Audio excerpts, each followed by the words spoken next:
Your Steve Jones Show podcast is loading now. The Steve Jones Show podcast is sponsored by Sunbury Motors, North 4th Street in Sunbury, and Sunbury Motors Kia, routes 11 and 15 in Hummel's Wharf.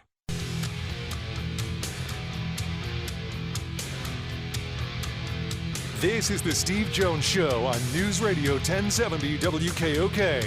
Now, from the Sunbury Motors studio, here's Steve Jones. All right, Sunbury Motors, 4th Street in Sunbury, Sunbury Motors Kia, routes 11 and 15 in Hummel's Wharf, and online at sunburymotors.com. Ford, Kia, Hyundai, best in new inventory, all with great warranties.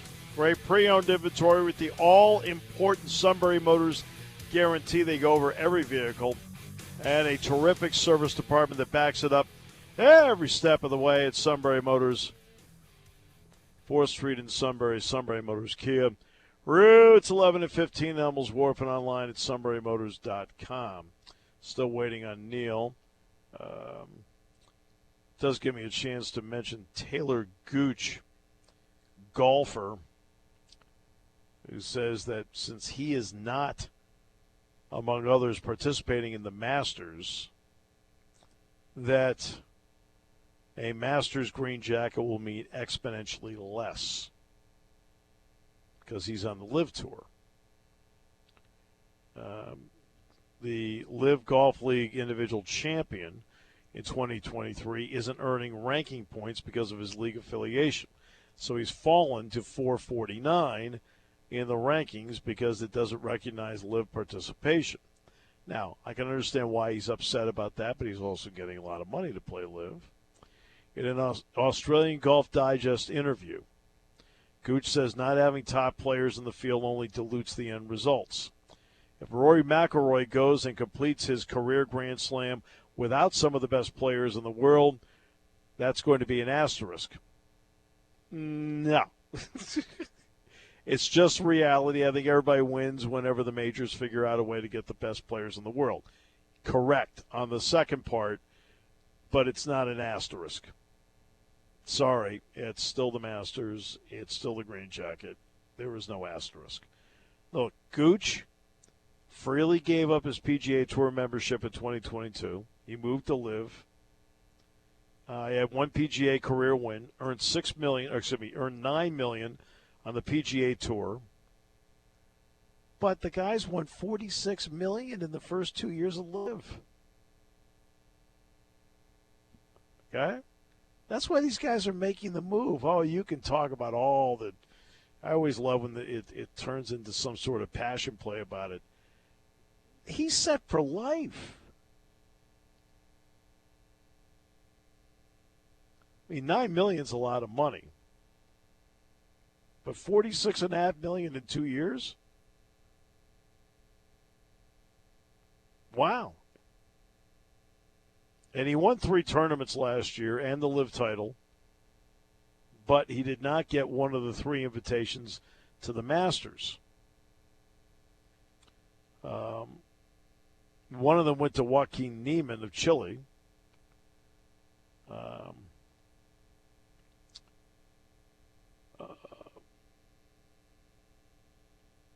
And they, look, they're going to have to figure out a way to do this, especially if it's the World Golf. If it's World Golf Rankings, right?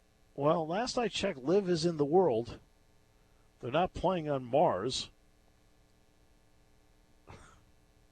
So somebody's got to figure it out.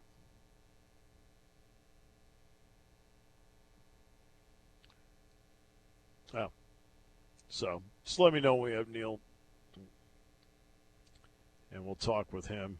I'm going to be in his city on Friday night and Saturday, as a matter of fact. So I will be up in the Minneapolis area. We'll be downtown Minneapolis for Penn State and Minnesota. But tonight the story's Iowa. Penn State, Iowa, both tied at 8 and 9. So right now Penn State would be the 8 seed. Iowa would be the 9 seed. Now, what does that mean? That means that Penn State would wear white jerseys and Iowa would wear the black ones. Okay, we're done. That's what it means. does it mean? And it still means that whether you finish 8th or ninth, that your next game would be against the 1 seed, which is Purdue.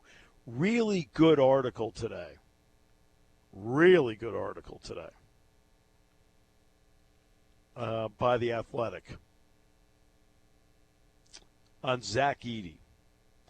Now, you know I've talked about Zach Edey, the athlete, before. I've talked about him as a hockey player. I've talked about him as a baseball player. My goodness, he's been there for 4 years, so I've had plenty of time to talk about him. But Zach Edey, his number one passion, and I've pointed this out before, so that part of the article to me is not new. But his number one passion as a kid, he wanted to be a hockey player. And he played hockey, skating, forward, backward, but he was, they showed pictures. I mean, it was great. They incorporated pictures. And the pictures were great. Yeah, towering over the other kids. So then he went and he played Little League Baseball. He was a good hitter, could run, and he pitched. Well, one day, according to the story, and this happens to every kid when they're pitching, he let one loose inside. It hit the kid in the arm. I mean, it got him pretty good. All right. But it was in the arm. It wasn't in the head. It was the arm, shoulder, in that area there. And the kid is down on the ground and is in pain. I mean, I think all of you out there that have ever played, whether it's fast pitch softball or baseball, and you've been hit by a pitch, okay, it at minimum stings. And at maximum, it really hurts. Well, he threw the pitch and he hit the kid. Well, everybody comes running out. They're checking on the kid. Zach Edey's manager comes out. He's like checking as well just to help out. Finally, somebody says, hey, wait. They said to Zach's coach, he said, you better go take care of your kid. He goes, what are we talking about? He says, he points out to the mound. And Edey is sitting down on the mound, and he's in absolute tears because he feels like he hurt this kid. He says, you better go take care of your kid. Like, oh. That's how sensitive he is. And I'm not surprised by that because, here we are in the land of Iowa where, of course, the hero in the state is not a men's basketball player. It is not a wrestler. It is not a football player. It is a women's basketball player, Caitlin Clark. Zach Edey is the same as Caitlin Clark in this regard. After every game, Caitlin Clark comes out and signs autographs, all of them, and does selfies, everything, after every game. Home, away. She did it at the Jordan Center last year. She does it everywhere she goes. She understands she is the face of the game, which brings with it that, because right now I think, to be honest with you, I've talked about her shooting of late. I think she's starting to get tired. There's a lot of pressure on her all the time to be the show, to help her team win games, which she is, right? But it's starting to show in her shooting a little bit. She's in a slump. And Zach Edey's the same way. After every game, I see Zach out there signing autographs and doesn't leave until he's done. And I know when back in January I was leaving the arena and I walked past him and I just stopped and I said something to him about it briefly, and he appreciated it. But we see a guy like that, and you see Zach's massive. He's massive. And you get an impression just on look. And look, how many Zach Edey games have I called now? I don't know. Somewhere between 7 and 10, maybe. I don't know, 7 to 9. Somewhere in that range. But I've seen him enough pregame. I've seen him enough postgame. All right. And you could just tell, that look he has when he's playing, yeah, that's his game look, but that's not his persona. And the same thing with Caitlin Clark. She's out there. It's not her persona either. I mean, she takes care of every obligation. He takes care of every obligation. And it turns out that each is going to be the National Player of the Year. And each is going to win the Wooden Award this year when it's all said and done. Now, I have a men's vote. I don't have a women's vote. But there's a lot of pressure on young people. And, look, I know they're all getting NIL, and that's going to be now, Zach Edey did say yesterday he's not coming back next year. I am changing my outlook on him where I said he didn't have a chance at playing in the NBA and that I wasn't sure if he was going to be drafted. There's no question in my mind he'll be drafted. And that's the other part. I know he plays so close to the basket that you don't think he's a good athlete. But the reality is you can't play hockey, you can't play baseball, and you can't play basketball unless you're a really good athlete. You can't.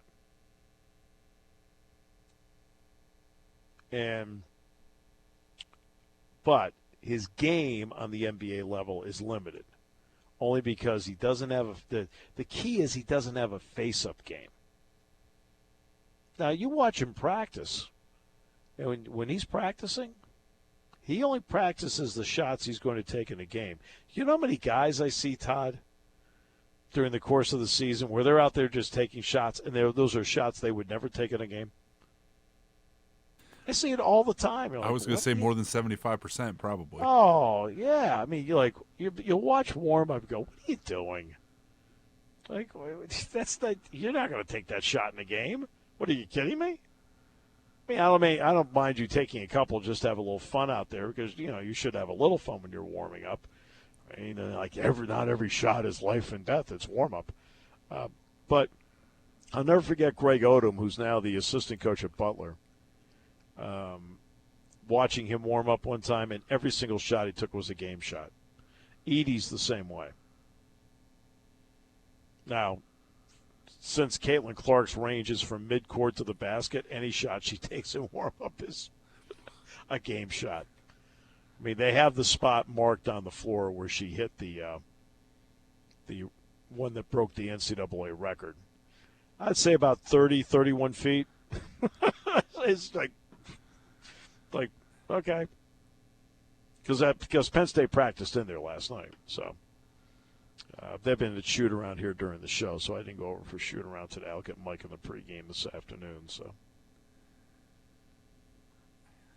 yeah. I don't think people understand how long a 31-foot shot is unless you actually probably stand there. It doesn't look as long as it is when you watch it on TV. Yeah. I'd say I would say like 30 feet, probably right in that range. Because the 3-point line comes out to, in men's basketball, it's like, I don't know, almost 22 feet. So my estimate was like maybe 8 feet beyond, maybe 9. So that's why you're talking about, a 30, 31-foot shot.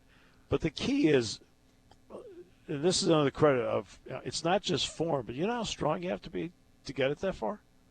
In your normal jumper? Yeah. Yeah. I mean that's what people don't realize.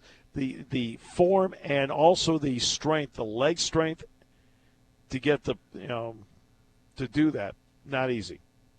But yeah, no, it's marked on the floor. And look, and it's not oppressive. It's I would say that the decal they have on the floor that says 22 is, I don't know, 2 to 3 inches. So it's not oppressive. It's out there, but, So I think 1 or 2 guys went out there to see if they could make it. A couple did. So, like, okay. But after that, everybody just took their shots. They mostly just took shots last night. Today they did a workout in there as a usual shoot-around. But, they sell every game out here. They sell every wrestling match out here. But they do not sell out men's basketball. It will not be a sellout tonight. It's just the way it is right now. And this is going to be interesting because the Big Ten tournament in Minneapolis on the women's side is for the first time ever a sellout. Now, if she goes to the WNBA, there's a very good chance it then reverts back. Because, look, people are buying tickets in anticipation of seeing her play. That's the effect she has on the game. And they're playing at Minnesota tomorrow, and they've got Ohio State here Sunday. Right now, Ohio State would be the number 1 seed in the women's tournament, not Iowa. And right now, I'm not sure Iowa would be a 1 seed in the women's tournament. I mean, they might be a 2 right now. If Ohio State wins again, that may be the case. I think they are. I was watching a little bit of UCLA and Colorado last night, and the women's bracketology guy I think has them as the top number 2 seed. All right. Now, if they beat Ohio State, they'll flip spots. Yeah. Yeah, it's as simple as that. Well, as you know as well as I do, you want to be in those top 4 seeds in the women's tournament, so you're host. Oh, yeah. You're hosting the first 2 games. I mean, life's good. Yes. And being the number 1 overall seed in the men's tournament, that really helps because you get to pick what region you're in, which keeps you as close to home as possible.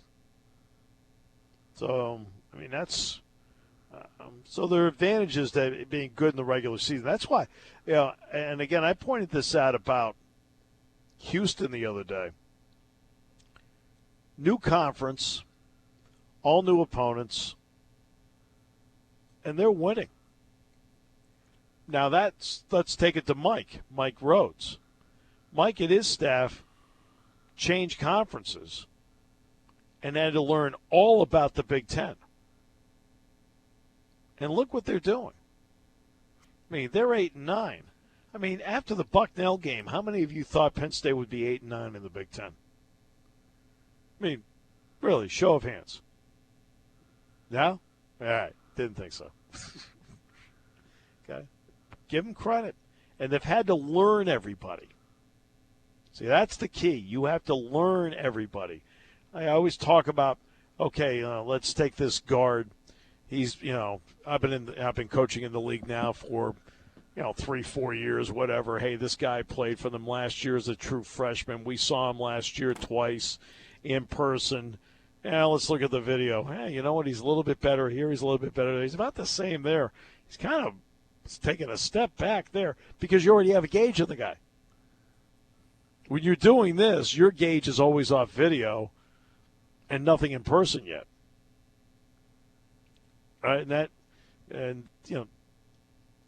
easy to do. Not easy. We'll take a break. We'll come back with more in a moment here on News Radio 1070 WKOK.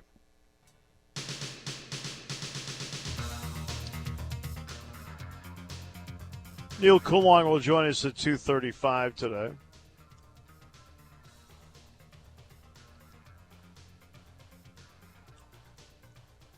And more coming up tomorrow. We got a couple of guests coming up tomorrow. Should be a lot of fun. And 2 more coming up on Thursday.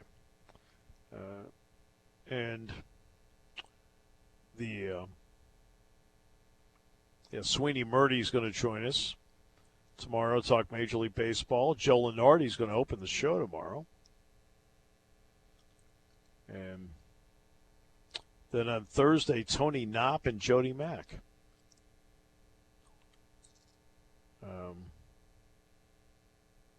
So a lot going on. And fun. Then it's off to Minneapolis for the first of 2 stops in about a 10, 12-day span in Minneapolis, something like that. Patriot League tournament's coming up. Was the last week of the regular season for the Patriot League, I believe, right? I think they play Saturday and Monday this week. Okay, gotcha. Okay. And I think I mentioned the coaches show on Thursday. I was told today well, let me put it this way. Somebody mentioned to me today, I'm still waiting for somebody to send me an email or a text. Don't worry, Steve will handle it. It's like, come on, guys. A little advance notice wouldn't hurt the cause. But I've been told that Cale Sanderson's going to join us on Thursday. And then Mike Rhodes in the second half hour. So that should be a dynamite show coming up on Thursday. I mean, I don't know if we've ever done the show on February 29th before. I hope that's not an omen for anything. Well, that's a good omen if I'm going to get Cale Sanderson. Well, that's true. And Mike Rhodes. That's pretty darn good to me. Just so they're not arguing over who gets Rec Hall. No, Cale, you know what? Yeah, I know. That's one thing about Cale. Cale is very much a team guy. And my respect for him is as high as you can get it. Just, I'm talking about as a person.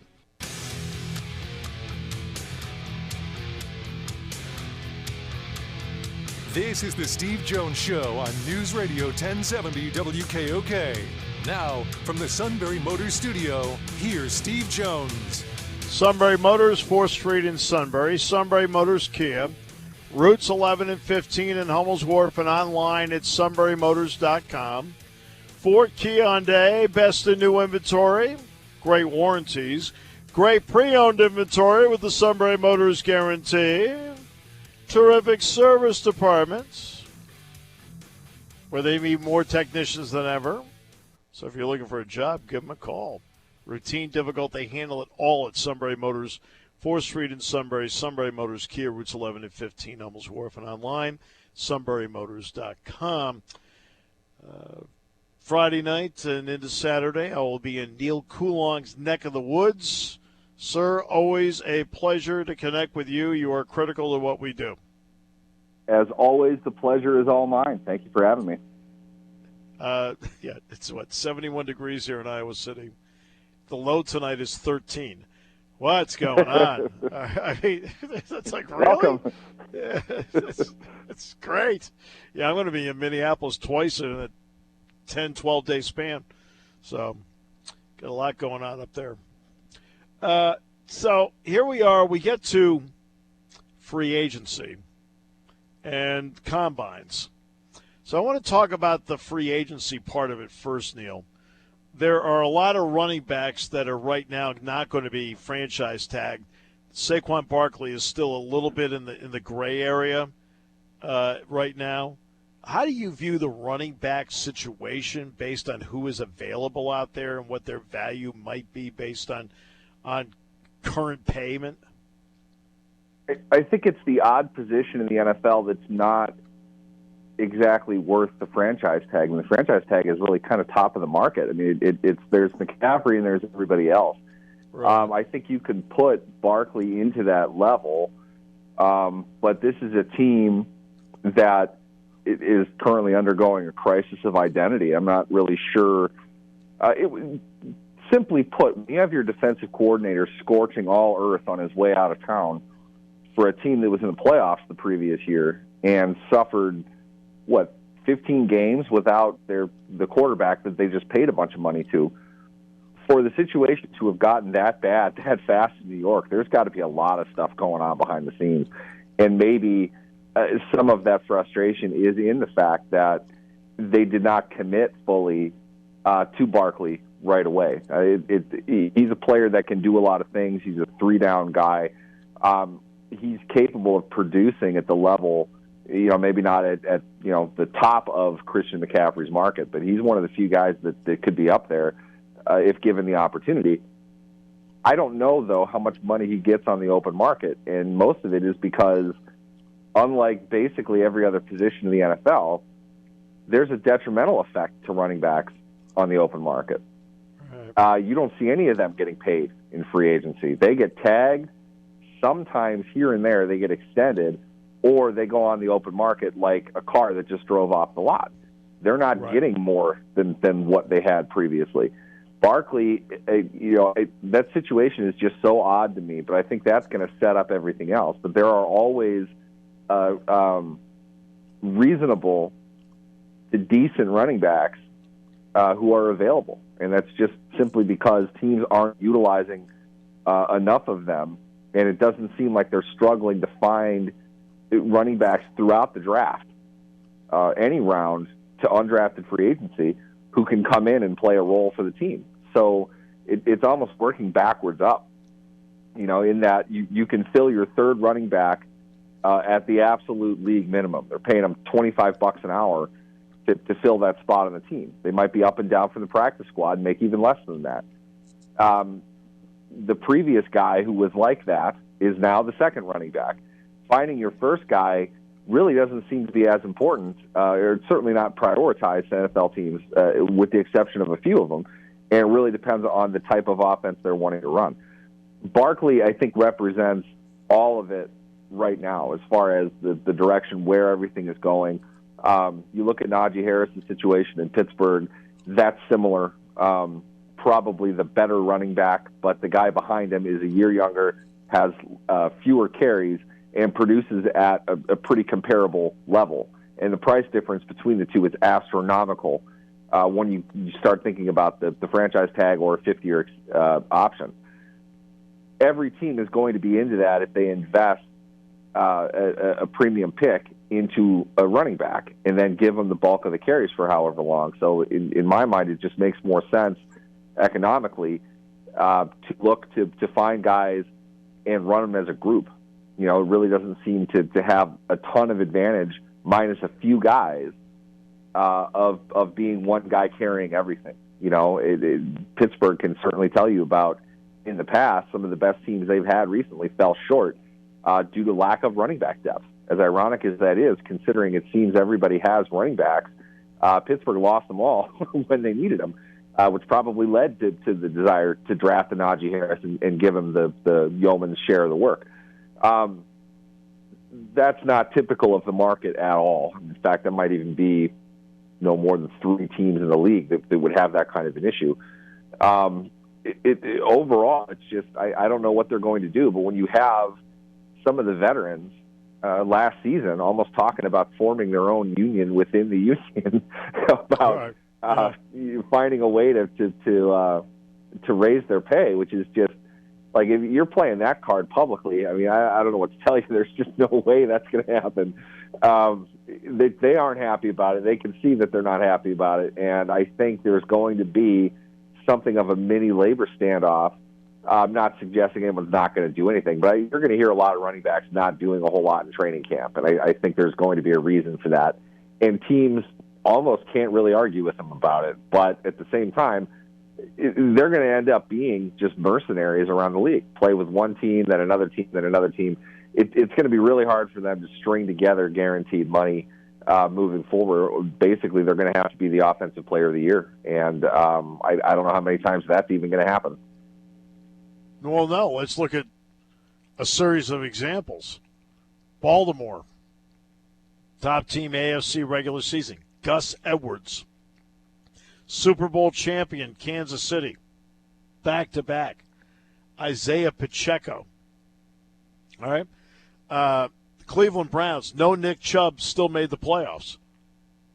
Now, Chubb's a terrific player, but it shows that if you have somebody functional at the position, and especially have a great quarterback, you can get there.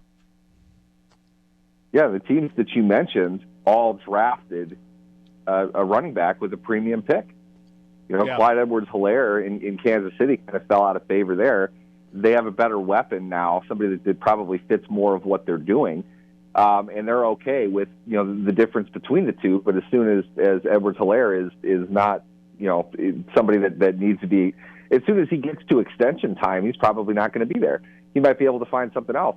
I don't know when the last time J.K. Dobbins played was, but he has barely played in his career up to that point. And Gus Edwards has been, in my opinion, one of the better running backs in the NFL, and they get him for nothing. There's too many examples every single season of this. I really like that Ford kid in Cleveland. I'm not talking about replacing Nick Chubb, but Ford looks pretty good for who he is, for where he came from. There isn't a whole lot separating the mid-level from the top as far as the NFL is concerned nowadays, and that drives the value of that top level way down. And it's so interesting to me because it's the polar opposite, certainly at the quarterback position, to a huge degree the wide receiver position. Edge rushers, probably, maybe the most distant because those guys are going to get paid for playing 12 snaps a game. And every team that you just listed has one of those players like that. Jadeveon Clowney made a lot of money to not play all that much. He wasn't an everyday player, and he's on, his 15 now? He's going to have another one next year, I'm sure. I'm not downplaying his value or anything. It's just that the journeyman edge rusher has literally 10 times the market that a running back does. And you can understand where that comes from. But when you put the dollars, comparatively speaking, when you match them up dollar for dollar, it's really hard for a team to say, well, I want to, pay a top of market value for a running back when I have to pay a situational edge rusher because you need to hit the quarterback. They're throwing the ball 66% of the time on average now. Yeah. That position is just far too important. And it's not that it's harder or easier to find that kind of guy, but you look at Karlaftis in the playoffs for the Chiefs, how many big plays did he make? He's a later first-round pick, which means there's probably, 8 edge rushers that got drafted before him? Running backs can make an impact. It's just they're able to do it after being drafted in the 5th and 6th round pretty routinely. So you know that you're going to get that. Why are you going to spend more for another position? Why would you spend more for that position when you are going to have more impact players that you're going to need to use those premium assets on and those top-of-market dollars on? Exactly. Now, it's the Combine this week. So let's start with what do you take stock in the Combine? Is it running 40s and shuttles, or is it the part we don't see, and that's the interviews? I think overall for the teams, it's the interviews. And the frustrating thing is that's the one thing you're not going to hear about. You get the medical questions for the ones that you knew existed answered to some degree, at least for what we can know today. There are players that missed a good chunk of the season last year. You don't know where they are with everything. You'll probably hear some leaked, certainly positive medical news on some players. There's always the story about one side being aggrieved versus another in the interview process. That's always kind of entertaining. There's a sense of competition as far as the events go. It's a total package thing, and I think people, not that the NFL and media in general don't help this, but there's a certain focus on the Combine that I'm willing to bet is not the focus for nearly everybody in attendance in a team capacity. They need the Combine. It's not useless. It's just people that think that it's useless think that the only reason they're there is to watch them run the 40. They're there to meet them, to talk to them. They don't get every single opportunity everywhere to get to everybody. Given a choice, and keep in mind, they have very limited windows. There are only so many guys they can meet with, and they only have so much time to do it. They have to spread that out strategically, and the Combine is a big opportunity for them to sit down and at least try to feel the player out a little bit. They don't get a ton of time to do that, but it gives them the ability to say, you know what, we're interested in this guy after this. We wanted to talk to him. We'll advance him forward. We didn't get enough from him, but we want to kind of dig in more. Maybe we'll set up an interview with him after, his pro day. Maybe we'll take him out to dinner. Maybe we'll bring him in for a visit, that sort of thing. It's more to advance the timeline of the offseason. And teams are militant about the detail and the notes that are going into the players that they're talking to. These are significant investments. And it's also not exactly good odds. It's a great draft if you draft 7 times and 3 of you guys end up being starters within 3 years. That's right. that sounds horrible in most cases, right? You know you're going to fail if you want to define he's not an NFL starter as a failure. It isn't entirely fair, and I'm not sure there's a great way to really determine this, but some teams need a great draft class.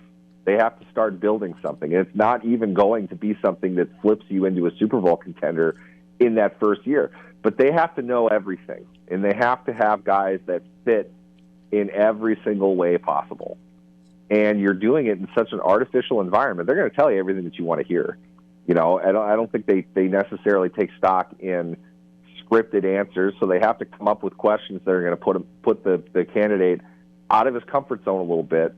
And some of them, as we've joked about over the years, go way too far and clearly have no experience interviewing people at all. No. It's a really thin line to draw, and more of the necessity of the combine is to get as much as they can out of somebody, and then make sure that what you watched on film matches what he does as an individual. I think a lot of the drills are the ones you don't talk about are perhaps more important. I find there's a great connection between overall athleticism and the broad jump, for example. People don't really know what's good or what's not good in a broad jump. The shuttle, probably even more confusing and mysterious. There are great parallel skills to that. The 40, while it's going to show somebody who's really fast and somebody who's really slow, the difference in that middle group probably isn't all that much, except for let's make sure the guy is in shape. Let's make sure he's about what we thought he would be watching him on film. Things like that, I mean, it's important, but they're not taking this guy because he ran a 4.43 over the guy who ran a 4.46. That's not going to be the reason why they would ultimately do that in one run, one time. They're going to be around the 4.4 range. They know that they're around the 4.4 range. That's fast. You know, you can kind of measure it as that. But confirmation that what you see on tape and what you've heard about him or whatever backs that up a bit. What they want, though, is to sit and talk to him about who he is, what he's like as a player, those kinds of things, whatever they can get from a character level from the player. That's ultimately what the Combine is really about, but that's not getting people to tune into it. You know, there was a time when the Combine was more mystery than anything. You didn't hear anything about it. You saw still images of dudes running around in spandex. You didn't get to watch. To this day, I still don't watch it. I mean, it's as boring a sporting event as there is, if you want to even call it that. We refer to it as the Underwear Olympics. But it's, see, to me, there is so much tape on players. You can see what kind of football player they are and who knows how to play. Larry Fitzgerald was a 4.63 40 guy. Well, guess what? He knows how to play football. I don't need a combine to show me Larry Fitzgerald knows how to play. Yeah, when you have guys like that, they can stand out in ways that Fitzgerald in particular, more of, you have to look at it. It's more frustrating because the fans today will find a bevy of 6'4", 6'5" receivers that can run 4.4, 4.3. Right. Exactly. That's not normal for a guy that size, as big as Fitzgerald was, even when he was 20 years old. Yeah. They didn't run that fast. But at the same time, you look at his agility, which is freakish. A guy half his size was as agile as Fitzgerald was in the open field. And you can see that on tape. His vertical ability, his ability to play above defenders, to go high point a ball, he looked like a high-end safety going for something up in the air. He had just a completely abnormal sense of the ball in the air. You watch those things and you see a Hall of Fame potential candidate. Yeah. I don't care if he ran a 4.63. Look at what this guy can do. We don't need him burning guys down the numbers 10 times a game. We need him working to get open. He has the footwork. He has the balance. all of these things for a guy who's half his size, yet he plays like a guy who's twice his size. That's right. And he happens to be 6'5". I'm okay with Larry Fitzgerald. This is a top 5 guy. I don't think 40 times matter to a guy like that. But then you get a guy like Calvin Johnson who literally showed up not planning on working out, got bored, borrowed cleats from a friend of his, and then ran a 4.29 or whatever it was. That's, you're talking, that's a wonder of the world. It's kind of a fun thing to witness.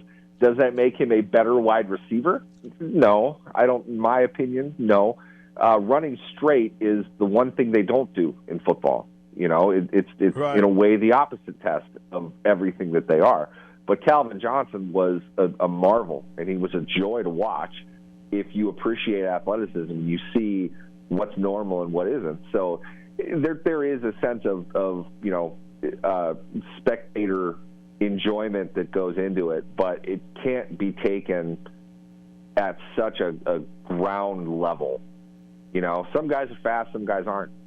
That's maybe that's the difference between 3rd round and 6th round to some level. But the top guys are the ones that you're watching, and most of the time, there's going to be a guy that runs 4.29. There's usually one. Is he going to be a top 10 pick? Probably not. They usually aren't. There's a lot more that goes into football than just your ability to start on a gun from a 3-point stance, a 4-point stance, and run straight for 40 yards. There's a lot more that goes into it, and it's only one part of the overall athletic package that a player represents. Well, some guys run fast, some don't. I'm the latter. All right, so Neal, appreciate it as always, my friend. Thank you. Absolutely. Thanks for having me, guys. Neal Coolong. We'll wrap it up in a moment here on News Radio 1070 WKOK, brought to you by Sunbury Motors. All right, that wraps it up here from Iowa today. 70 degrees, and the low tonight is 13 with some snow tonight. Really? Back in the Sunbury Motors studio tomorrow. Should be a lot of fun, as always.